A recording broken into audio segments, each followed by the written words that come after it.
l'heure. Merci.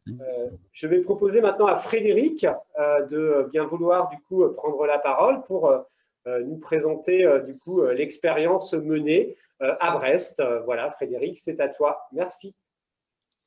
Oui, bonjour à toutes et à tous. Je vais tenter de partager l'écran. Ah, c'était fait. C'était fait. Ouais. Mais tu peux, vas-y. Alors attends. Je pige pas. Vous le voyez pas là? Non, mais c'est bon, c'est parti. Je te dis dès qu'on le voit. Ah, on voit ton bureau. C'est ça. Bon, un instant. J'ai dû le fermer par inadvertance. Parce que si c'est un PDF, je vois qu'il y a l'icône ouverte. Ouais, c'est pas celui-là. D'accord.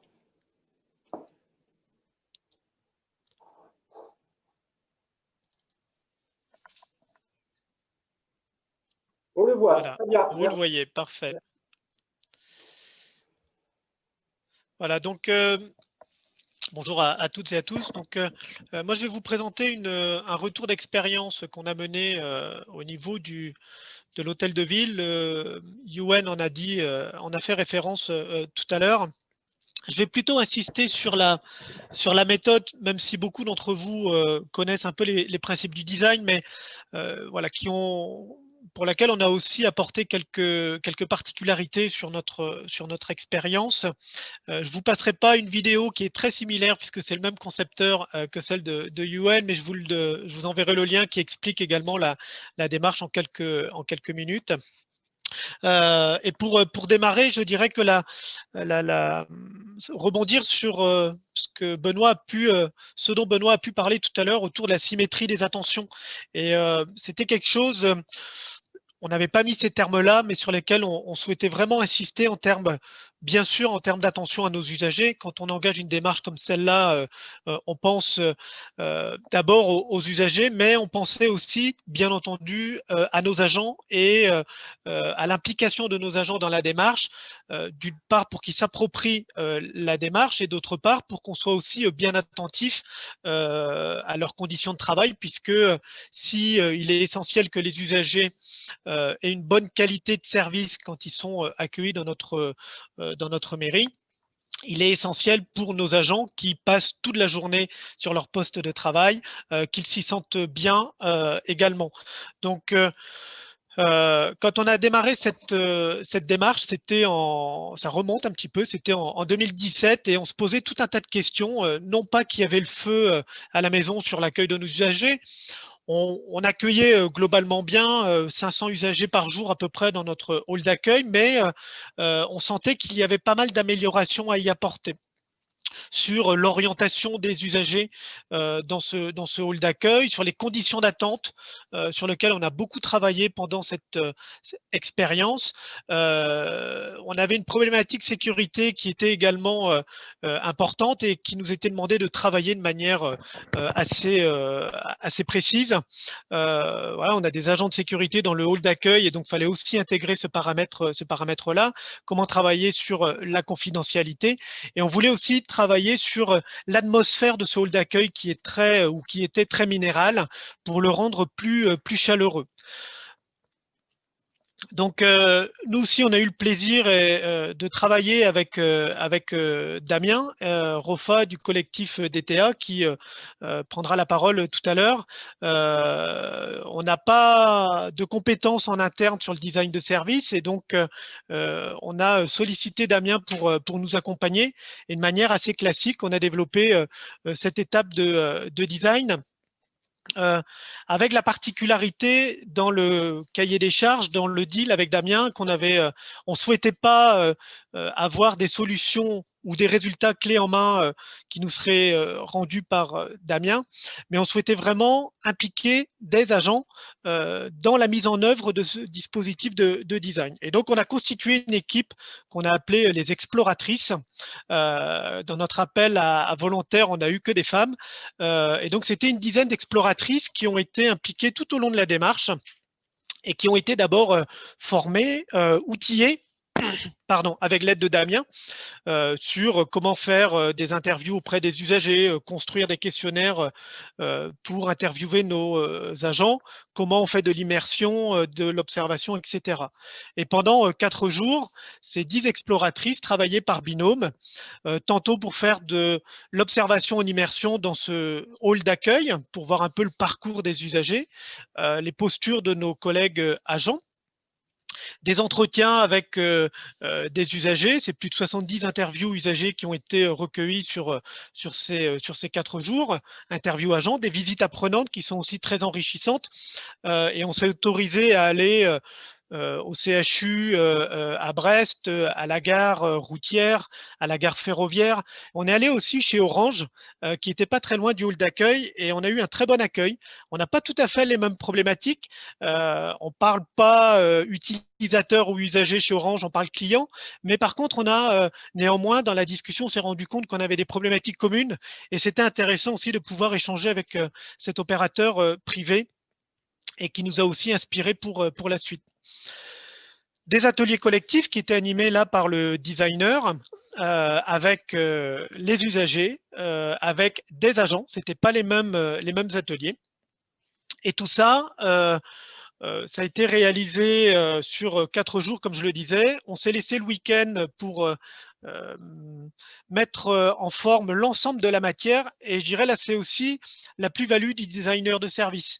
Damien a réussi à faire ressortir les idées fortes de toute la matière très très riche qu'on avait pu capitaliser pendant 4 jours, faire ressortir les idées phares. Et là aussi, la plus-value du designer, il a commencé à croquer et à mettre en image toutes sortes de solutions qui avaient pu sortir, et commencer à travailler sur de futurs parcours usagers. Et ça, on l'a partagé avec, d'une part, les exploratrices, mais aussi les agents du hall d'accueil et les usagers qui, au cours d'une journée, on les interpellait s'ils avaient un petit peu de temps pour les faire réagir sur les idées qui commençaient à ressortir des constats et des observations qu'on avait pu faire. L'étape qui suit, vous la connaissez également pour bon nombre d'entre vous, on met tout ça dans le shake et on remue, et on passe à une phase d'idéation. Et là, Damien a fait aussi intervenir d'autres collaborateurs dans le dispositif. On avait un architecte d'intérieur qui est intervenu, une graphiste, pour commencer à modéliser des choses qu'on pourrait prototyper par la suite. Et donc, mis là encore en discussion auprès d'agents, auprès des élus, pour valider ce qu'on allait pouvoir par la suite expérimenter. On ne se doutait pas de l'ampleur qu'on allait donner au projet. On est sur un espace qui fait 600 mètres carrés, et ce n'est pas uniquement la banque d'accueil qu'on voulait revoir. On s'est autorisé, avec l'aval des élus, à aller un petit peu plus loin, et on a prototypé 5 zones dans ce hall d'accueil. Et donc, on a décidé ensuite de confier le prototypage à nos services techniques. Donc, c'était aussi une manière pour nous d'impliquer d'autres composantes de la collectivité. Donc, les menuisiers ont participé à la construction des prototypes. On a fait rencontrer les agents d'accueil avec les menuisiers pour qu'ils commencent à tester en laboratoire ces mobiliers. Et à côté des mobiliers, on travaillait également en parallèle sur de nouvelles postures, de nouveaux usages que l'on a aussi prototypés. Je vous ai parlé de la question de sécurité. On a travaillé également avec l'agence de sécurité pour tendre vers de nouvelles postures des agents de sécurité, et de nouveaux schémas d'accueil physique. On a installé ces prototypes. Alors, c'était une période un petit peu compliquée pour nos agents, parce qu'on devait les installer alors qu'on continuait à rendre, l'accueil était toujours ouvert. Et puis, on est passé à la phase d'expérimentation. L'avantage que l'on a eu, on s'est autorisé un temps long d'expérimentation, puisque on a laissé les prototypes en place pendant 8 mois, pour vraiment aller jusqu'au bout des choses dans le test des prototypes. Donc, on a, comme je vous disais, retouché pas mal de zones de cet espace d'accueil. on aurait pu avoir un levier de bouclier de nos agents, puisqu'ils sont quand même une vingtaine à y travailler. Ça s'est globalement bien passé, on n'a pas eu de mouvement social, parce qu'on a aussi su être à leur écoute et on a eu des temps avec Damien d'évaluation pendant l'expérimentation. Donc on avait commencé à lancer l'expérimentation de mémoire en janvier 2018, février 2018, et en avril, on prend le temps d'une première évaluation auprès d'usagers, auprès de l'ensemble des agents du hall d'accueil pour voir un peu comment ils vivaient cette expérience, ces prototypes. Et du coup, principe du design de service, essai-erreur. Et donc, on a modifié un certain nombre de prototypes, en tout cas ceux qui étaient les plus critiques et qui étaient, pour certains en tout cas, pas très bien vécus par les agents notamment. Donc, on leur a montré aussi qu'on était à leur écoute. Et on a apporté des adaptations. Vous en avez une illustration. On avait testé de nouveaux guichets d'accueil pour essayer d'accentuer la notion de confidentialité. Et en fait, c'était pas très bien vécu par les agents qui se sentaient, pour certains d'entre eux, en insécurité. Et donc, on a aussi su adapter et ça répondait mieux à leurs préoccupations dans un deuxième temps. Tous ces travaux, on les a évalués en septembre 2018. Et là, Damien nous a aidé aussi à faire cette évaluation, à la mettre en forme. On en a rendu compte à l'ensemble de nos élus. Et puis après, c'était une autre paire de manches puisque c'était pas un projet initialement prévu dans le mandat de nos élus. Donc, il a fallu argumenter pour pouvoir obtenir là aussi des crédits pour pouvoir réaménager ce hall d'accueil. Et puis après, on rentre dans une phase plus classique, par contre, au niveau d'un bureau d'études et les appels d'offres avec les entreprises. Donc, ça nous a pris au total 2 ans et demi pour finaliser l'aménagement de ce hall d'accueil, des meubles qui ont été livrés début 2020, juste avant le confinement. L'avantage, c'est que quand le bureau d'études est rentré dans la boucle, on lui a livré l'ensemble des travaux du design de service en disant il n'y a pas besoin de refaire toute une partie de diagnostic puisque on a des idées assez précises de ce qu'on souhaite faire ou ne pas faire.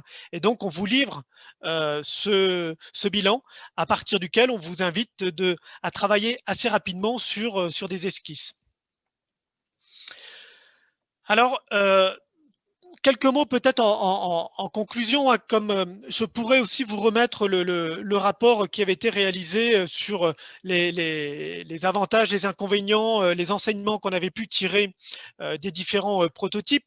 Après, je pense que c'est aussi propre à chaque organisation parce que chaque organisation, chaque lieu a son histoire. Nous, on avait imaginé des choses qu'on pourrait faire et par rapport à l'équipe aussi en place, c'est pas toujours évident de faire évoluer les postures. On n'a pas pu tester tout ce qu'on avait imaginé initialement. Néanmoins, c'est rendu, je peux vous les mettre à disposition si vous le souhaitez. En tout cas, cette méthode, nous, on l'a voulu. Elle était très vite validée par les élus, en insistant bien sur le fait que on allait bouger un peu les lignes par rapport à ce qui se passait habituellement, et on voulait laisser place vraiment à la créativité, à la co-conception avec les usagers, avec les agents.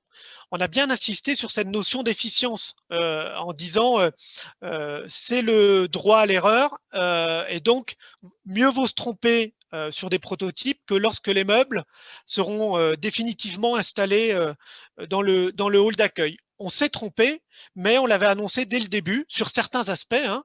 Il y a d'autres qui ont fait leurs preuves, à tel point que des meubles 10 prototypes sont restés pendant 2 ans, le temps que on arrive à des aménagements définitifs.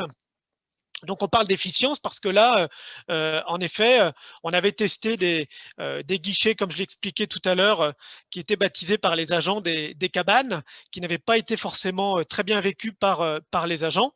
Voilà, donc le résultat final, il est différent de ce qu'on avait fait au niveau du prototype.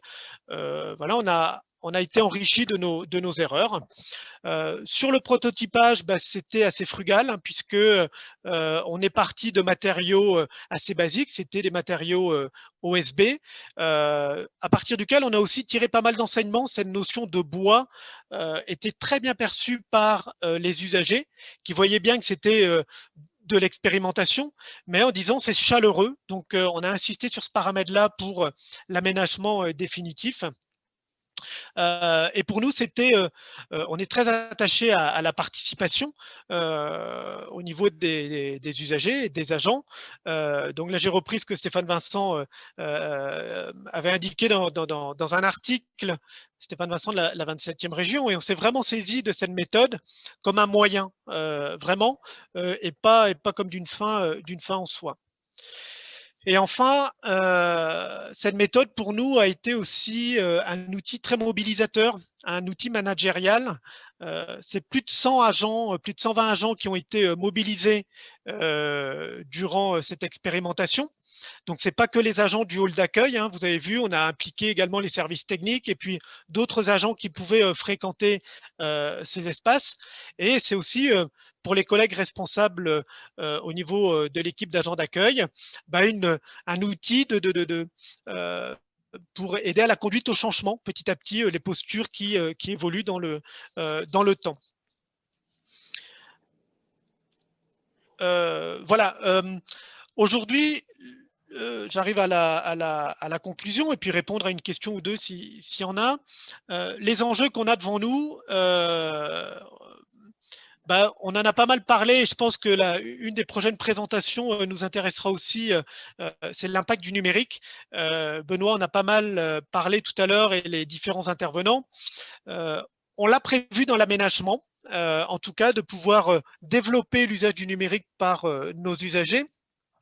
Néanmoins, on a tout un travail à mener sur l'évolution de nos missions au niveau des agents d'accueil, dans la posture à avoir demain auprès de nos usagers autour du numérique. Donc, impact sur les usagers, impact sur les agents.